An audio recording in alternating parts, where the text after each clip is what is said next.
மெஹ்ரீன், உனக்கு காலை சாப்பாடுக்கு என்னம்மா வேணும் சொல்லு. உனக்கு என்ன வேணுமோ சொல்லு, நான் செஞ்சு தரேன். எப்போவும் செய்கிற பிரேக்ஃபாஸ்ட்லாம் வேணாங்க்கா. எனக்கு அந்த மாதிரி சாப்பிட்டு சாப்பிட்டு போர் அடிக்குது. எனக்கு ஏதாவது வித்தியாசமாக சாப்பிடணும் போல் இருக்குது. அப்படின்னா நான் உனக்கு மைதா தோசையும் சாம்பார் செஞ்சு தரேன். அந்த காம்பினேஷன் நல்லாயிருக்கும். கேட்கவே வித்தியாசமாக இருக்கே. ஓகேக்கா, செஞ்சு கொடுங்க. அப்புறம் என்ன, ஆரம்பிக்கலாமா?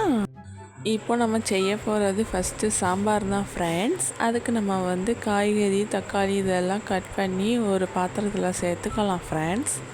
இப்போ நம்ம அது கூட தேவையான அளவு தண்ணி ஊற்றிக்கலாம் ஃப்ரெண்ட்ஸ். இப்போது நம்ம மஞ்சள் தூள், சாம்பார் பொடி, உப்பு இதெல்லாம் போட்டுக்கலாம் ஃப்ரெண்ட்ஸ்.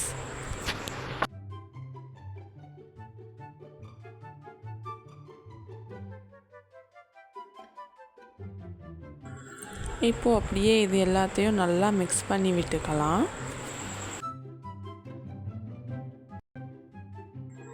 ஓகே, மிக்ஸ் பண்ணி விட்டாச்சு. இப்போ இதை நல்லா கொதிக்க விட்டுக்கலாம்.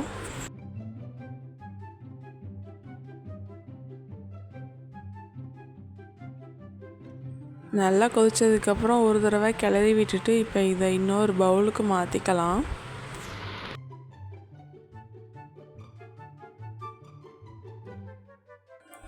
மசாலா போட்டு வேக வச்ச காய்கறி கூட வேக வச்ச பருப்பு சேர்த்துக்கலாம். இப்போ இது கூடவே சீக்ரெட் ஆஃப் தேங்காய் பால் சேர்த்துக்கலாம். சாம்பாருக்கு தேங்காய் பால் சேர்த்தா ரொம்பவே சூப்பராக இருக்கும் ஃப்ரெண்ட்ஸ்.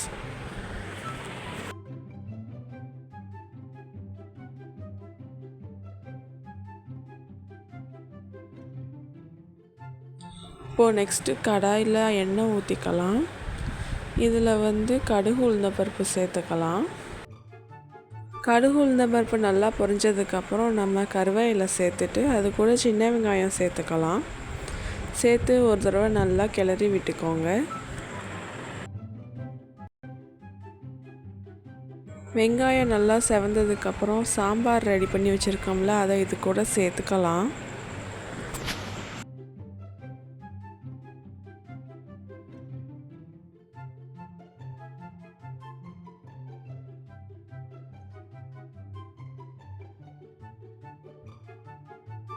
அவ்வளோதான் ஃப்ரெண்ட்ஸ், சாம்பார் செய்கிறது ரொம்பவே ஈஸி தான். இது கூடவே ஃபைனலாக புளி தண்ணி ஊற்றி கொதிக்க விட்டுட்டா சாம்பார் ரெடி.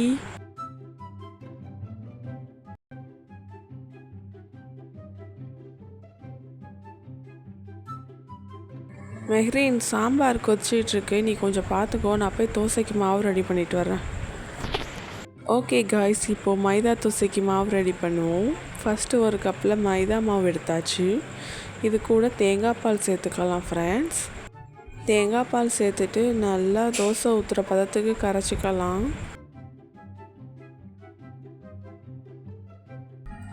இப்போது இதில் துருவி வச்சுருக்க வெங்காயத்தையும் பச்சை மிளகாயும் சேர்த்துக்கலாம்.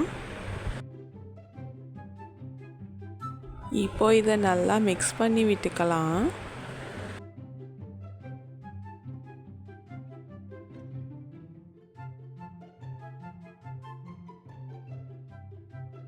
ஓகே, சாம்பார் நல்லா கொதிச்சிருச்சு. இப்போ நம்ம இதை இறக்கிடலாம்.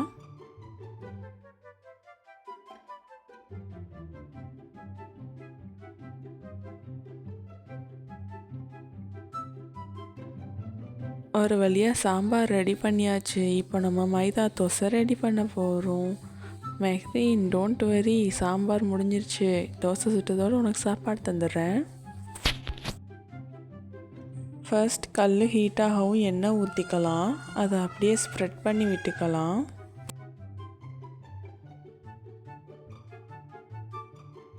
இப்போ கரைச்சி வச்சுருக்க மாவு ஊற்றிக்கலாம்.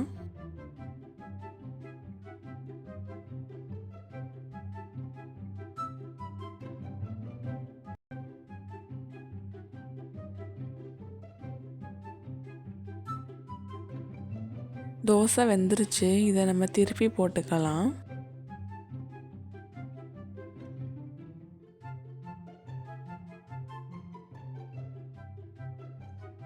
ஃபைனலாக நம்ம மைதா ஆனியன் தோசை ரெடி ஆகிடுச்சு. அப்புறம் சாம்பாரும் ரெடியாக இருக்குது. இப்போ நம்ம இதை மெஹ்ரீனுக்கு கொடுக்கலாம். இந்தா மெஹ்ரீன், தோசை. இரு, உனக்கு நான் சாம்பார் வைக்கிறேன்.